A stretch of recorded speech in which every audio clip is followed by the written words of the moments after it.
to another episode of 94 Feet with Coach JT. Do me a favor, everybody. Please subscribe to the podcast, leave a like. Do me a favor, stop at the website. It's all open right now. It's live. Get some merch. Still got the t-shirts on sale till today, man. 94feetwithcoachjt.com. Stop in there. You can see the little graphic right there. Got some little t-shirts, some hats for you. You know what I'm saying? Trying to build the platform and the website for you. Got events going on in Sacramento. That's in the events page, but also, again, just tap in, buy some merch, or just watch some episodes, past or present. We're gonna jump into this episode real quick, man. I got one of my first few guests I had in the episode when I first started this thing, but also been a friend of mine for a while. He's been on his basketball journey here and afar. He currently is getting ready to start his second season as a member of the Big Three in a season, and also he's a member of the Killer Threes or Killer Bees. I'm sorry, going with a fellow NBA player, former Dante Green. I think Frank Nitty's coming back again this year. They got some big some unfinished business, I would like to say, for him and for myself watching him last year. But he had a good season. Put a name for himself, had some big games, had some game winners, made some good plays, but also, man, he is a professional at the highest level, but also a believer in just paying it forward and hard work. And a friend of mine, Dominic Johnson, aka DJ. How you doing, man? What's up? I'm glad you ain't say that other name. I wasn't gonna do it, man. You know what I'm saying? That's unseen. They already know what it is now, man. Put yourself on the map, man. Your name, brother. It's you. What? It's you, man. How you doing, dog? I appreciate that, man. I'm good. A lot of sleepless nights. Yeah. You That's know what's what up, I'm man. saying? That's what's up. Yeah, everything is good though, man. Today he just had his month checkup, Okay. so everything is good. Already gained 3 pounds. Blessings, brother. Blessings. So, man, having already a young lady in the household, now a young fella in the household. Congratulations to you, but also, I mean, right there, how right now has it been? Workout, dad life, focus on this big, because it's a golden opportunity again for you to keep providing for your family, make a name for yourself, but being focused, but also two places at one time, man. How's that going right now? Man, we're trying to figure it out right now. Like I told him at the dealership right now, so she's there at the house with him.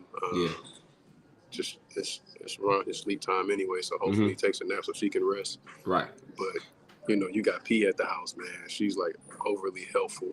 Yeah. You know what I'm saying? So dope. Trying to put the pacifier in his mouth and stuff, but she's like mashing it like in his mouth. So it's so funny, but she's adjusting well compared to what like the stories that we've heard. No, it's been good, man. Like it's really been good. So I gotta ask, mom and pops, man, good people. When the little fella came around and was coming to this world, how was their reaction? I know they was elated, excited, man. How was it? I think my dad was more happy once we found out that it was a boy. You know what I'm saying? So pops was juiced. Yeah, and they will see. So P's going to fly with me to Chicago for game 1. Yeah, and then when we go to Detroit, the whole family is going home. The whole family will be there. That's love. So they'll get to see him then, and we'll stay there a little longer than. You know what I'm saying? That's good, man. Yeah, they get their time in with grandson. That's dope. But then all your other boys too gonna be there. You get to see, you know what I'm saying? All the other boys gonna be there too. All your homies, bro. Man. Because it's like Little Caesars Arena is basically 10 to 15 minutes from like my house, so that's neighborhood house arena. Where I grew You up playing in your backyard, literally. Yeah, so it's a straight shot. You know what I'm saying, to the arena. So we gonna see what happens. That's what's up, man. Yeah. Prior to this, man, you got a chance to finish up some playing, get some work in overseas again. Just how'd that season go for you, man? I mean, and actually, y'all, I'm gonna put it on there too. We got this thing kind of quick, but I'll make sure y'all post it, man. You got a book out right now, giving some experience. Talk about the book though. Just talk about the title of your book, man, and what was your goal in doing that, man? Because that probably caught some people off guard, but it's very informational, and you giving some gems out, man. Talk about your book a little bit, real quick. So the book, man, adjusting, adapting, and managing the expectations of overseas basketball is basically what the title, you know what I'm saying, holds. I'm just trying to give the guys some information or whatever that I didn't have when I was, you know what I'm saying, like first in the game. And I just want to make sure that they avoid any type of mistakes that I've made. I also throw some stuff in there from guys that I've talked to and experiences that they've had. Just really just going from there, man. It's just kind of it's one of those things like if you would have knew back then what you know now. Right. Experiences. It's that exact thing, man. It's like experience is the best teacher. However, some of the mistakes and stuff that I did make, they don't need to make. Right. You know what I'm saying? So you're trying to save them some headaches. Save them some. Yeah, they don't need to do that, man. So that's the primary purpose of the book. One thing that I did learn though about the book was the marketing aspect. So like when I write the next one, it'll be done differently. Understood. But my whole like reason or purpose for writing the book was to get the information out. Yeah. To the athletes and stuff like that. But yeah, that's the book, man. Like that's what's up. I can't believe it. It's dope, and I'm gonna put it out there once we get done with this. I'm gonna chop this up. I'm gonna put the ads on. Make sure y'all make sure y'all get it out there, man. Purchase it. I got one actually. Where's that? Oh, it's behind. I gotta find it. It's right there. My thing. I got it. But yeah, just make sure y'all go grab it. And you know what I'm saying. But also, it's information that you didn't have to put it out there, right? But so value that, but also it can help somebody. It can help you, young fella, young male, female. It can help you a little bit with this overseas or this pro game life. Because I mean, the guy, your other sis Tish said, "What's up, man?" She said, "Hey, DJ, so what's up?" But yeah, bro. So appreciate you that, and that's a big accomplishment though, too, man, brother. That's a big accomplishment, man. To sit out there and take time to put information out there. And you know where we started this thing at. You know where we at now. So now you're like putting books out. It's different. It's blessings too, though. It's blessings too, bro. Like I said, bro. Books, baby. life, bro. We can sit here and laugh about this thing. So right now, bro, I do want you to quickly hit about the last seasons overseas, or whatever it was. Yeah. How was that like, man? What was that like for you? So now these last 2 to 3 years been a little different for me. So usually, I would take a job in the fall. I'll be there until June. Once when P was born, it was kind of like I was a little bit more strategic with the jobs and stuff that I was taking. So the Mexico opportunity came into play, where it was from July to November, right? So I would take those type of jobs, and that way I would have Thanksgiving and Christmas holiday and stuff with the family. Yep.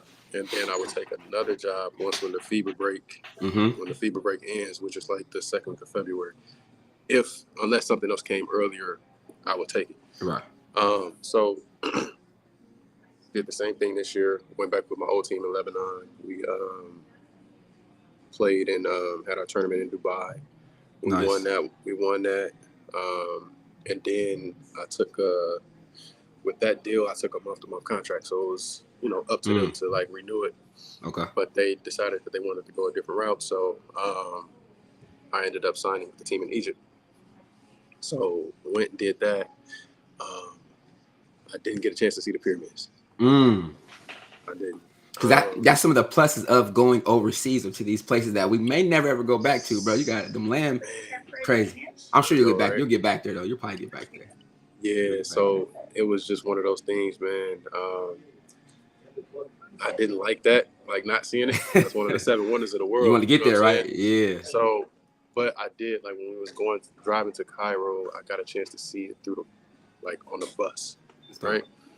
Never forget it. Never forget that visual. But this past year, we went to the finals. Nice. We ended up losing in the finals. And my son was due May 10th. Okay, so we already knew this. My son was due May 10th. Game 1 of the finals was May 10th. Right? Okay. Tough. So after the Lebanon thing, after Dubai, you had the FIBA break. So I was able to go back home. Went back home, went to the checkups and stuff like that. Everything was fine. When I go back to Lebanon, I get a call saying that there may be an issue with his kidney. Right? So now I'm out here. She's at home. You know what I'm saying? It's just stuff just like weighing on me. So, and then I end up getting released by the team. All right. So it was just like a whole bunch of stuff going on like at that time, but that happened. I ended up signing with the other team in Egypt. They knew what was going on, but but they didn't know about the kidney situation. Mm-hmm. Right. So we playing or whatever. I'm getting more and more familiar with the team. Great group of guys. However, I still got this in the back of my mind. Mm-hmm. So we playing the Egyptian Cup. We lost the first game to OJ Mayo's team. Mm-hmm. And then we had to play for third place. We won that. And then I was like, yo, can I go home? Because there was a big break from April 20th to May 10th. Mm-hmm. That was home the stretch between the game. That was the difference between the games, right? Wow. So there was an opportunity where Marissa could get induced. Mm-hmm. Right? Anytime. She could get induced at that Mm-hmm. time to make him come out, Mm-hmm. so I wouldn't miss it. But we was just like, man, let this happen naturally. Like, don't, Right. So lo and behold, I told the coach and the organization about what was going on. Mm-hmm. I went home for about 4 days to check on her, make sure everything was situated at the house. Mm-hmm. I was contemplating, bro, on not going back. Mm-hmm. You know, Understandable. Understand. And I talked to a few guys, and I got some good information and stuff like that. And it was just one of those things like, it's going to happen the way it's supposed to. Mm. So I went out there to play. I couldn't sleep. Like at night, I couldn't sleep because I didn't know if I was going to get the call. Mm-hmm. At halftime, I'm checking my phone and trying to see if I never check my phone at halftime. Right. And man, we lost the series in 4 games. It was 3-1, Mm-hmm. and it was May 16th. That was the last game. Mm-hmm. Right? They booked my ticket for the 18th, and I was asking them, I'm like, yo, can y'all change it to the 17th so I can get home? Mm-hmm. Because they were going to induce her on the 17th. Mm-hmm. He was 10 days late. Yeah, he had to come out now. It's time to go. And you got to avoid the stillbirth. Yep. So, and I was just like, I changed my own ticket. I was gone. Mm-hmm. You know what I'm saying? And I got there at 2 p.m. noon in the afternoon. I didn't have no bags. I had a backpack. I had a backpack from the airport straight to the hospital. Mm-hmm. And he was born at 2:02 that night. And you got there 2 p.m. Just made it. Just made the process. Mm-hmm. That's dope, man. It was gonna happen. That's like you said. So it was, everybody, the doctors and everybody said like he was just waiting on you. Literally, yeah, like dad is finally here. Bro, I'm talking about. I got off the plane. I was using flight attendants' phones because my Wi-Fi wouldn't connect. I was using the flight attendants on their phones, talking to Marissa on WhatsApp, trying to see like what's going on while I'm in the air. You get updated, man. As soon as I landed, took off, and but it was just one of those things, man, where my body was there, but my mind wasn't. Yeah, understandably. And but I wish I could do that differently, but like thinking about his health. Oh yeah. And and then him being 7 days late as well. Yeah. That trumps anything that I was concerned. Yeah. But like you said though, the game part, but the bigger game was successful. You made it there. You got there first off too, right? Flying from, it could be delays, it could be other things. Bro. You made it there, bro. Like you got there thanks to the flight attendants, thanks to the people who gave you their phone. I know everybody helped me, man. Yeah. Had a 4-hour layover in Paris. And then so I know that was long though. 4-hour layover in Paris, and then from Paris it was 9 hours to LA. And I know hey, he waited on Pops. That's what's up. He waited on Pops, man. That's what's up. Congratulations to you and the family again, man. That's dope. Little fella I already know he's gonna be something special, man. He got a story. That's what's up, man. Man, this weekend it cranks up for you again, bro. I mean, even last year, I definitely excited for you. We got that draft call, that pick officially put it on there to join the big 3. But also, I mean, it makes sense. You've been putting in work. You put in work. You have a story to tell. But also, that game fits your game. Like you got to be able to get a bucket in a 3-on-3, right? Yeah. So, you do, man. Initially last year, when you get the opportunity to make this move over here, I mean, was it instant like, yeah, I'm on that, or was it second guessing, or you was like, no, I'm with that? So originally, I was supposed to play in the big 3 when they first started, but you already know how it is. Like with me, Like when we come home in the summer, we want our summers. Yeah. We don't want, you know what I'm saying? We don't want to, I may play summer ball or whatever, but Right. it'll be very sporadically. So this time with P being born, I was like, I'm gonna do it, and you know, it just worked out for the best. And the two locations that they picked last year was Chicago and Dallas. So Bro. it was like I'm 4 hours from Detroit, Mm-hmm. but Dallas is where I started my professional career. So we playing in that arena. You know what I'm saying? So All over like, again. Yeah, all it was over all like again. it was all nostalgia, man. So and then 3-on-3 basketball that's something that we do in Europe every day in practice. Mm. You know what I'm saying? So it allows you to see the floor differently, Mm-hmm. and the different options that you have when it's 10 Yeah. people on the floor, right? So Right. that's just what it is, man. If you make the right reads, it's just you got a 50% chance to make the shot. Right. And you got to go quick changeover, offense, defense, quick. That's you know it. What I mean?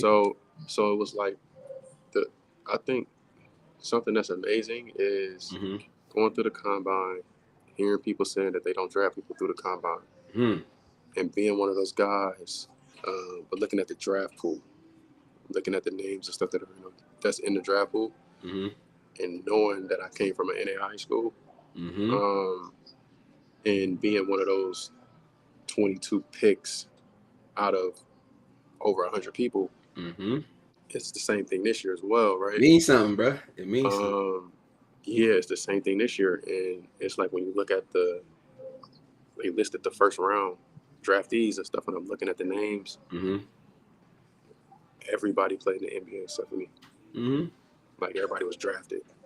At some point in time. It was only one undrafted player in that first round, but he played a significant time in the NBA, in the league, and I'm the only one that has no experience, not a game played in there. So that makes me feel good, but it also like it makes me want to do more. Oh yeah. I mean, if I could tell anything the way, but that's how you always play the game. But even last year, being the new guy on the scene, but nobody was like, and it's okay. But now I would say, now you're gonna be the scouted one on the report. Now you're gonna be on everybody's scout report because last year, bro, you had some big games, some game winners. You know what I mean? Like just the intensity level you brought, but also both sides of the ball. 3-on-3, it's all about two-way basketball. You got to be able to defend and get buckets. But how physical is that 3-on-3 game? Because you see body, you see y'all banging. It's similar to Europe because like you can actually touch a person. You know what I'm saying? So the NBA is more so fit for the offensive player, and the big three is kind of like a balance where they gonna let you get away with a little bit, but then they can also kind of like, all right, getting a lot of control right before I get to you. And that's just what it is, man. But it's fun. But I think like the best thing for me, besides playing with like the other NBA players and stuff like that, to say like I can hold my own or you know what I'm saying, whatever. But it's just my family's in the stand. I was gonna say that. I mean, I already knew that. I figured that. That's and then like I can tell even last year, she's seen some of the pictures of P out there in the arena, whatever. Just the enjoyment of her. Even if she's overseas too, but even now you're in the States though. You're home. Different. Now you got zone. you in your era or man. They can watch it on TV. You know, it's on CBS. It's broadcasted. Oh yeah. It's so much more like significance to it. Yeah. And you know, just like I said, so like we go to Chicago, we go to Dallas, we go to Memphis, where I went to JUCO, where my pops is from. All the places where you put your feet at. Well, when we play in the FedEx Forum, that's down the street from my junior college. Yeah. So it's like I can walk from my JUCO to FedEx Forum. Yeah. You know what I'm saying? So and then in Detroit, it's just like the icing on the cake for the last game of the regular season. So that's dope. Yeah, I don't think you could write it no better than that. That's what's up. So getting forward to this weekend, you got Saturday game or Sunday game? Oh, so the way it is now is one day. Oh, so everything one day now. Everything, I don't know what time we play. They gotta let us know. But everything's on one day. And we fly out Saturday. Get there Saturday night for practice. So Sunday game, probably Sunday game. That's what's up, man. So where's your level of excitement at right now? 1 to 10, where are you at right now? How is full go mode yet, or you still? It's almost early. I know it's Monday right now. You're getting there. Well, I just got done playing in the Drew yesterday, and Player of the game, I think, right? I see yeah, that. I seen that. yeah, you stupid. I'm just saying, you know what Um, I'm saying? We gotta call a spade a spade. Get the player of nah, the bro, game. it's fun. It's fun playing out there, man. It Mm-hmm. really gets me. I did it last year, prepare me for the games. Obviously, the 3-on-3 is different from 5-on-5. Mm-hmm. 3-on-3 is way faster, but Mm-hmm. yeah, the Drew allows me to be prepared for it. Obviously, I got my weights and stuff like that, and everything else. But yeah, when I'm out there playing, man, it's an easy transition. Nice. To the to the next thing. So obviously, I won't be playing in the Drew for the next few weeks or whatever due to the schedule. Mm-hmm. But I'm eligible for the playoffs. Good. You So played your games in, so you can come yeah, I back. only have to play I one already game. know. Okay. So that's how that is. But like as far as like the focus or the me being prepared, I'm already prepared for it. I'm ready. I know what I got to do. I know my role. Mm-hmm. I got to knock down shots. You know what I'm saying? So That's what you're there for. Yeah, that's what it is. I got to knock down shots. Yeah. Play make at at some points and stuff like that. But the primary objective is to knock those shots down when those guys help. Yeah, for sure. Know what I'm saying? So if they help. Yeah. Playing alongside Tay, Frank, just how's y'all camaraderie, man? Because I know Tay energy is high, Frank energy high, and you kind of more. You might be the more mellow one to a certain extent, but you got the energy back too. But I know that kind of. I think that's a good mesh for way y'all together. Because I mean, I've seen those guys together. I've seen know you and Tay real well, man. How's that chemistry with y'all? So it's so crazy how that works, right? Like back, with Tay back in 2011. Yeah. And now we're finally like playing together on the court together, right? Yeah. So Yeah. used to be in the practice facility and stuff like that, like trying to beat them in shooting drills and stuff like that. So it's amazing because everybody knows what they're supposed to do, right? So it's like when you're on a team where nobody's like playing outside of their strength, right? So it's like if I'm on the court, I'm like, man, drive on my side. I'm gonna be ready. Like, yo, just drive. Like, they cannot help. They're not gonna help. Yeah. Just go. Like, just go. You know what I'm saying? But the other thing is, everybody wants to win. They don't care who gets it done. Yeah. Right. So, and that's like the epitome of Frank, because even like the game with right. So it was two times. So Three's company. He got the offensive rebound. Right. Just like I said before, all big games are decided by offensive rebound. Yeah. I don't care what nobody say. It's going to be decided by offensive rebound. Hit the glass, yeah. Man, and he does any and everything that he needs to do in order to win. It may not show up on the stat sheet, but it may be a deflection or, you know what I'm saying, stuff like that. Then when we played Gary Payton's team, B-White, they was like, it's just like just drawing up a play where it's like, hey, the play is for you, but if they do this, I'm gonna be ready. I'm with you, yeah, for sure. Right? And it happens. They foul me. You know what I'm saying? So it's one of those things, man. But like, I knew that we had something special when we were on the bench. Me and Tay was on the bench. We were like, yo, do we go in? Cause y'all or like, do we let them like? They was rocking, right? Yeah. That's what I'm saying. Selflessness, right? Selflessness. When you get to that point, yeah. So it was like that, man. I was like, damn, like, this is a good team. That's obviously good. KJ's no longer with us. Picked up another big fella, Javier Carter, who's had a nice career overseas as well. So now we have 3 players who've never played in the NBA, but I think he's going to do something. That's good. I think he's gonna do something good this year. That's what's up. But yeah, man, bro, I like our team. Yeah, man, I'm definitely excited, man. Can't wait to watch this. I'm gonna do my best to get one. I hate they going to Dallas first, man. They going to Dallas the week of my mom's birthday, bro. I'm like, dang, bro, Dallas the closest to Cali. Dallas the closest to Cali. Yeah, man. But I'm gonna do my best to get there. But I'm gonna be watching this stuff, man. Definitely tap in with y'all. Send y'all some more gear, bro. Send y'all some more gear out there to the fellas, man. Y'all can throw a t-shirt on or something. Best of luck, bro. You know what I'm saying? Keep it going. Handle your business, dog. You know, I'm rooting for you. I'm tapped in. Tell the family, everybody, what's up for me, man. Moms, pops. I know they can't wait to that Detroit trip, bro. I can just see Pop's face when you on that court. He's so smooth, but he's just gonna be so happy, bro, to see you out there, bro. About to see him in Chicago. Yeah, for sure. I got his Father's Day gift and stuff with me, so that's what's up. I got him a cold Detroit hat. So that's what's up. Moms too, man. Her energy is unmatched, man. I know they proud of you, man. Everybody proud of you. You know what I'm saying? She got a crazy food menu lined up for me when I get home. All right, you gotta eat moderation, bro. You gotta get them buckets, bro. Mom can't put too much weight on, mom. You working in the gym, bro. She cooks different for me now, but okay, yeah. She was like, "Nah, I got you. Like, don't." Yeah, all right, she can't wait till her baby get home. I already know, man. Hey, man, have a good rest of your day, my dude. I'm gonna tap in. Much love, bro. I appreciate that, man. All right, boy. See you. Peace.